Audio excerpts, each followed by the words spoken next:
వెలుగు దినపత్రికను కనుక మనం చూసుకున్నట్లయితే వెలుగు దినపత్రికలో ఇదే సంబంధించినటువంటి ఇంతకుముందు మనం చెప్పుకున్నటువంటి అంశం జాబ్ క్యాలెండర్ సంబంధించినటువంటి అంశమే ప్రధానంగా చూసుకోవచ్చు. రెడీగా 17 నోటిఫికేషన్లు. అసెంబ్లీలో జాబ్ క్యాలెండర్ విడుదల చేసిన డిప్యూటీ సీఎం భట్టి ఈ సెప్టెంబర్ నుంచే అమలు. అక్టోబర్లో మరో గ్రూప్ 1 నోటిఫికేషన్, నవంబర్లో మళ్ళీ టెట్, వచ్చే ఏడాది ఫిబ్రవరిలో డిఎస్సి, మే జూలైలో గ్రూప్ 2 గ్రూప్ 3 ఉద్యోగాలకు నోటిఫికేషన్, ఎస్ఐ పోలీస్ కానిస్టేబుల్ పోస్టులకు ఏప్రిల్కు, వైద్య ఆరోగ్య శాఖ, గురుకుల, ట్రాన్స్కో, సింగరేణి ఉద్యోగాలకు నోటిఫికేషన్ జనవరి నుంచి నవంబర్ దాకా పోటీ పరీక్షలు ఉంటాయట. ఏటా ప్రభుత్వ ఉద్యోగాలకు సంబంధించి నోటిఫికేషన్లు రిలీజ్ చేసి పరీక్షలు నిర్వహించనున్నట్లు రాష్ట్ర ప్రభుత్వం స్పష్టం చేసింది. ఒక ప్రణాళికబద్ధంగా నిరుద్యోగులు పోటీ పరీక్షలకు ప్రిపేర్ అయ్యేలా జాబ్ క్యాలెండర్ను ప్రకటించింది. ఈ మేరకు శుక్రవారం అసెంబ్లీలో deputy CM Bhatti Vikramarka job క్యాలెండర్ను రిలీజ్ చేశారు. ఏ ఉద్యోగాలు ఎప్పుడు భర్తీ చేస్తారనే విషయాలను క్యాలెండర్లో స్పష్టంగా పేర్కొన్నారు. నోటిఫికేషన్ విడుదల చేసే నెల, పరీక్షలు ఎప్పుడు నిర్వహించాలనే వివరాలతో పాటు నియామకాలు నిర్వహించే ఏజెన్సీ, ఉద్యోగానికి కావాల్సిన అర్హతల గురించి అందులో పొందుపరిచారు. జాబ్ క్యాలెండర్ ప్రకారం టీజీపీఎస్సీ ఆధ్వర్యంలో ఇప్పటికే నోటిఫికేషన్ ఇచ్చిన గ్రూప్ 1 మెయిన్స్ పరీక్షలు అక్టోబర్లో, గ్రూప్ 2ను డిసెంబర్లో, గ్రూప్ 3 ఎగ్జామ్స్ను నవంబర్లో నిర్వహించనున్నారు. ఏడాదిలో మరో 17 నోటిఫికేషన్లు ఇవ్వనున్నట్లు జాబ్ క్యాలెండర్లో పొందుపరిచారు. కొత్తగా గ్రూప్ 1, 2, 3 నోటిఫికేషన్లు. టీజీపీఎస్సీ ఆధ్వర్యంలో గ్రూప్ 1కు ఈ ఏడాది అక్టోబర్లో నోటిఫికేషన్ ఇచ్చి వచ్చే ఏడాది ఫిబ్రవరిలో ప్రిలిమ్స్, జూలైలో మెయిన్స్ పరీక్షలు నిర్వహించనున్నారు. గ్రూప్ 2కు వచ్చే ఏడాది మే నెలలో నోటిఫికేషన్ ఇచ్చి అక్టోబర్లో ఎగ్జామ్స్ పెట్టనున్నారు. గ్రూప్ 3కి ప్రతి ఏటా జూలైలో నోటిఫికేషన్ ఇచ్చి నవంబర్లో ఎగ్జామ్స్ నిర్వహించనున్నారు.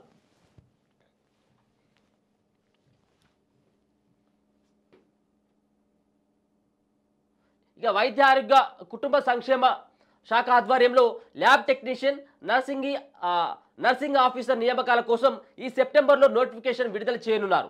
నవంబర్లో పరీక్షలు నిర్వహించనున్నారు. టీజీ ట్రాన్స్కో, టీజీ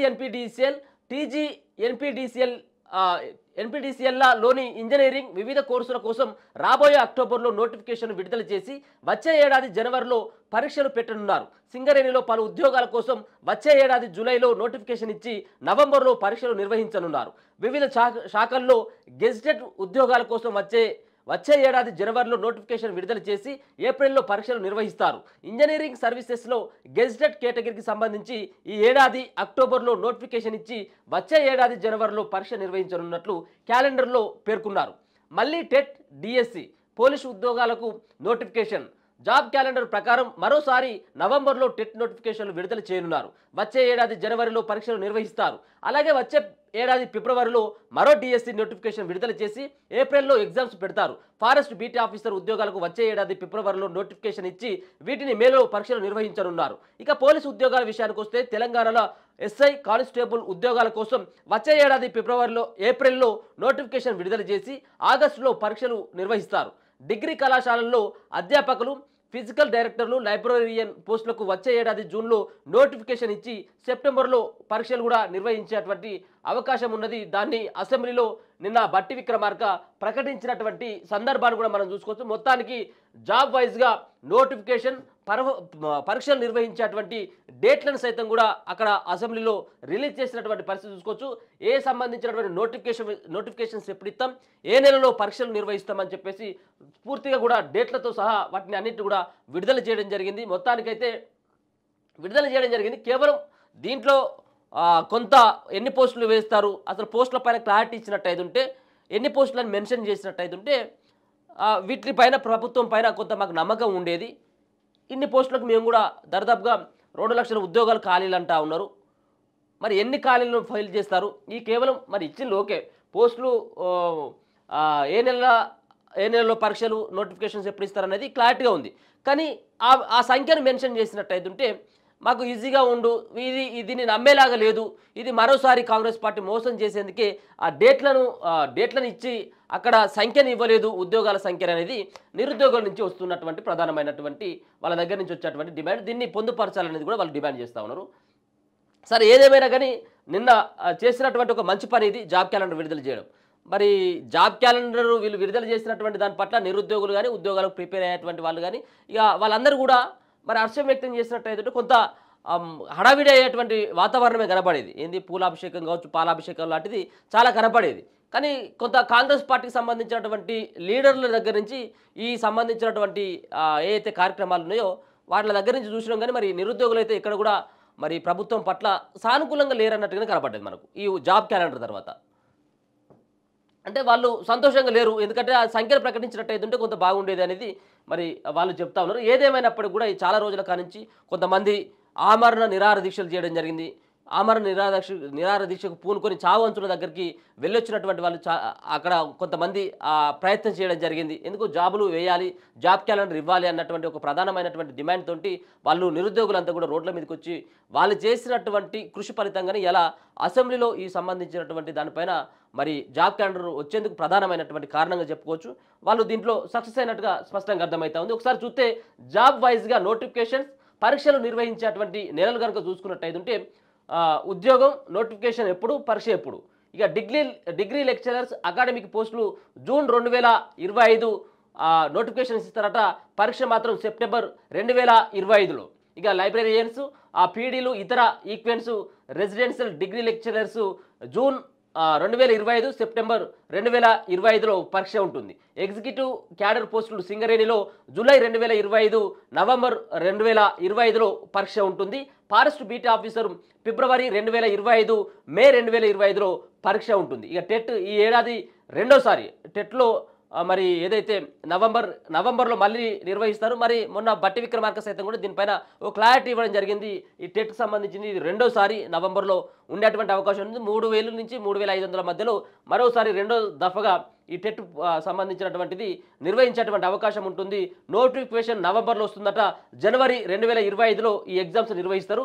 ఇక టెట్ వచ్చే ఏడాదిలో ఏప్రిల్ 2025 జూన్ 2025లో ఎగ్జామ్ ఉంటుంది. ఇక ఎస్ఐ సివిల్స్ ఈక్వెన్స్ ఏప్రిల్ 2025లో నోటిఫికేషన్స్ ఇస్తే ఫిబ్రవరి 2025లో నోటిఫికేషన్స్ ఇస్తే ఏప్రిల్ 2025లో పరీక్ష ఉంటుంది అనేది చూసుకోవచ్చు. కానిస్టేబుల్ సంబంధించింది ఏప్రిల్ 2025 2025లోనే ఇది సంబంధించినటువంటి కానిస్టేబుల్ సివిల్ సీక్వెన్స్ అలాగే ప్రిలిమినరీ రాత పరీక్ష కూడా అదే సంబంధించినటువంటి నెలలో ఉంటుంది. ఫార్మసిస్టు, ఇక lab technicians, nursing officer, staff nurse పోస్టులు సెప్టెంబర్ 2024 నవంబర్ 2024లో ఎగ్జామ్స్ ఉంటుంది. ఇక ట్రాన్స్కో ఎన్పిటిఎస్ఎల్ అక్టోబర్ 2024 నోటిఫికేషన్స్ ఇస్తే జనవరిలో ఎగ్జామ్ ఉంటుంది. జనవరిలో ఈ సంబంధించినటువంటి ఎగ్జామ్స్ నిర్వహిస్తామని చెప్పడం జరిగింది. మరో పక్కన గ్రూప్ 1 ప్రిలిమ్స్ అక్టోబర్ 2024 నోటిఫికేషన్, ఫిబ్రవరి 2025లో పరీక్ష ఉంటుంది. గ్రూప్ 1 కూడా అక్టోబర్లో 2024లో నోటిఫికేషన్ వస్తే జూలై 2025లో పరీక్ష ఉంటుంది అనేది ఇక్కడ పూర్తిగా దీనికి సంబంధించినటువంటి అన్ని డేటాని మరొక పక్కన ఖాళీ అయ్యేటువంటి ఏవైతే ఉద్యోగాలు ఉంటాయో వాటితో పాటు పూర్తి చేయాలి, ఫిల్ చేయాలన్నటువంటి ఒక ఉద్దేశంతో ప్రభుత్వం అయితే ఇక్కడ మరి అన్ని డేట్లని నోటిఫికేషన్స్ ఇవ్వడంతో పాటు పరీక్షలు ఎప్పుడు నిర్వహిస్తామన్నటువంటి దానిపైన ఖచ్చితమైనటువంటి ఈ క్యాలెండర్ మాత్రం విడుదల చేసినటువంటి పరిస్థితి అయితే చూసుకోవచ్చు. ఒకసారి ఏదైతే బట్టి విక్రమార్క నిన్న అసెంబ్లీ సాక్షిగా ఈ సంబంధించినటువంటి జాబ్ క్యాలెండర్ పైన కీలకమైనటువంటి ప్రకటన చేసింది చూసుకోవచ్చు. ఇచ్చిన మాట ప్రకారం జాబ్ క్యాలెండర్ కూడా రిలీజ్ చేసామని చెప్పేసి బట్టి విక్రమార్క చెప్పిండు. పబ్లిక్ సర్వీసెస్ కమిషన్ను ఇప్పటికే ప్రక్షాళన చేశామని చెప్పేసి చెప్తా ఉన్నాడు. గత ప్రభుత్వంలో ప్రశ్నపత్రాల లీక్, పరీక్షలు వాయిదా లేదని చెప్పేసి కామెంట్ చేస్తూ ఉన్నాడు. నిరుద్యోగ యువతి యువకులకు ఆశలు నెరవేర్చేందుకు జాబ్ క్యాలెండర్ ప్రకటిస్తామని ముందే చెప్పామని, ఇచ్చిన మాట ప్రకారం సీఎం రేవంత్ రెడ్డి నాయకత్వంలో విడుదల చేస్తున్నామని డిప్యూటీ సీఎం బట్టి విక్రమార్క తెలిపారు. తాము అధికారంలోకి రాగానే 32,410 మంది నిరుద్యోగ యువతకు నియామక ఉత్తర్వులు అందజేశామని, మరో 13,505 ఉద్యోగాల నియామకం చివరి దశకు చేరుకున్నదని తెలిపారు. అసెంబ్లీలో శుక్రవారం బట్టి విక్రమార్క జాబ్ క్యాలెండర్పై స్టేట్మెంట్ ఇచ్చారు. గత ప్రభుత్వంలో ఉద్యోగ నియామకాల ప్రకటనలు రద్దు కావడం, వాయిదా వేయడం, ప్రశ్నపత్రాల లీక్, పరీక్ష తేదీలు ఓవర్లాప్తో నిరుద్యోగులు ఇబ్బందులు పడ్డారని తెలిపారు. గ్రూప్ 1 పరీక్ష 2 సార్లు రద్దయిందని గుర్తు చేశారు. 2023 మార్చి 17న పేపర్ లీక్, 2024 ఫిబ్రవరి 19న అభ్యర్థుల బయోమెట్రిక్ తీసుకుపోకపోవడం పరీక్ష రద్దు చేశారని చెప్పారు. రాష్ట్ర పబ్లిక్ సర్వీసెస్ కమిషన్ ప్రక్షాళనకు ముఖ్యమంత్రి రేవంత్ రెడ్డి పౌర సరఫరాల శాఖ మంత్రి ఉత్తమ్ కుమార్ రెడ్డితో కలిసి యూపీఎస్సీ చైర్మన్ను సంప్రదించారని తెలిపారు. సీనియర్ ఐఏఎస్ అధికారులతో కమిటీ ఏర్పాటు చేసి యూపీఎస్సీ, కేరళ పబ్లిక్ సర్వీస్ కమిషన్పై అధ్యయనం చేయించారని చెప్పారు. గ్రూప్ 1 నోటిఫికేషన్లో అదనంగా 60 పోస్టులు జోడించి 563 ఖాళీల కోసం కొత్తగా నోటిఫికేషన్ జారీ చేశామని వివరించారు. విజయవంతంగా ప్రిలిమ్స్ నిర్వహించి ఫలితాలు కూడా ప్రకటించామని ఈ ఏడాది అక్టోబర్ 21 నుంచి 27 వరకు మెయిన్స్కు షెడ్యూల్ విడుదల చేసినట్టు వివరించారు. 11,022 ఉపాధ్యాయ ఖాళీల భర్తీకి డిఎస్సి నోటిఫికేషన్ విడుదల చేసినట్టు చెప్పారు. గ్రూప్ 1, గ్రూప్ 2, గ్రూప్ 3 పరీక్షల మధ్య తగిన సమయం లేకపోవడంతో నిరుద్యోగుల కోరిక మేరకు ఆగస్టు 7, 8వ తేదీలో జరగాల్సిన గ్రూప్ 2 పరీక్షలను డిసెంబర్కు వాయిదా వేసినట్టు చెప్పారు. కేబినెట్ సమావేశంలో జాబ్ క్యాలెండర్ గురించి చర్చించి ఆమోదించామని చెప్పేసి అయితే మొత్తానికైతే వాళ్ళు చేసినటువంటి ఈ గ్రూప్ 2, 3 సంబంధించినటువంటి పోస్టులకు సంబంధించినటువంటి పెంచేదానిపైన క్లారిటీ లేనప్పటికీ వాయిదా వేసేటువంటి ప్రక్రియ మాత్రం వాళ్ళు విజయవంతంగా కొనసాగించడం జరిగింది. దీన్నే మరి గత ప్రభుత్వంలో ప్రశ్నపత్రాలు లీకేజీ ఐఐటి మరో పక్కన పరీక్షలు కూడా వాయిదా వేసే వాళ్ళు మొత్తం పూర్తిగా రద్దు చేసేటువంటి వాళ్ళు, కానీ మా ప్రభుత్వంలో ఇట్లాంటిది లేదన్నటువంటి ఒక విషయాన్ని మాత్రం బట్టి విక్రమార్క నిన్న చెప్పినటువంటి పరిస్థితి చూసుకోవచ్చు. మరి అంతేకాకుండా పబ్లిక్ సర్వీసెస్ కమిషన్ను ఇప్పటికే ప్రక్షాళన చేసామని చెప్పేసి మరి ఆయన కొన్ని కీలకమైనటువంటి వ్యాఖ్యలు అయితే చేసినటువంటి పరిస్థితి అయితే చూసుకోవచ్చు. మొత్తానికైతే జాబ్ క్యాలెండర్ అసెంబ్లీకి సంబంధించినటువంటి అసెంబ్లీ సమావేశాల్లో మరి ప్రకటించడం హర్షించదగ్గ విషయమే. మరి దీనిపైన ఒక పక్కన కాయిదాలకే పరిమితం అయిపోయింది, దీనిపైన ఒక చట్టం లేదు, ఏది లేదు, ఇది అమలు అవుతుందా లేదా అనేది ఇక ప్రతిపక్షాలు ఎప్పటికీ మరి వాళ్ళ ప్రభుత్వం పైన మాట్లాడాలి కాబట్టి ఆ విధంగా మాట్లాడుతుందనేది అధికార పక్షం సంబంధించినటువంటి నేతల వాదన.